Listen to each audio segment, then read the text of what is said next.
মুন্সিগঞ্জে মহিলা বিএনপির উদ্যোগে বর্ণাঢ্য শোভাযাত্রা। ওসমান গনি, মুন্সিগঞ্জ প্রতিনিধির ভিডিওচিত্রে বিস্তারিত। মুন্সিগঞ্জ নারী জাগরণ অঙ্গীকার স্লোগানকে সামনে রেখে মুন্সিগঞ্জে মহিলা বিএনপির উদ্যোগে বর্ণাঢ্য শোভাযাত্রা হয়েছে। রবিবার বিকেলে শহরের পুরাতন বাসস্ট্যান্ড এলাকা থেকে এই শোভাযাত্রা বের হয়ে প্রধান সড়ক প্রদক্ষিণ করে শহরস্থ থানার পোল এলাকা জেলা বিএনপির কার্যালয়ের সামনে এসে শেষ হয়।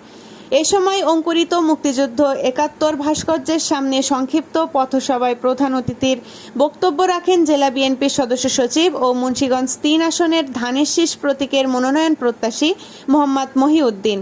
এ সময় আরও বক্তব্য রাখেন শহর বিএনপির আহ্বায়ক ও সাবেক পৌর মেয়র AKM ইরাদত মানু।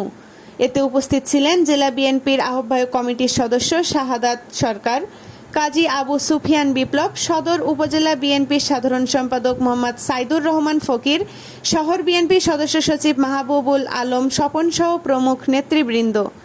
AB news desk report.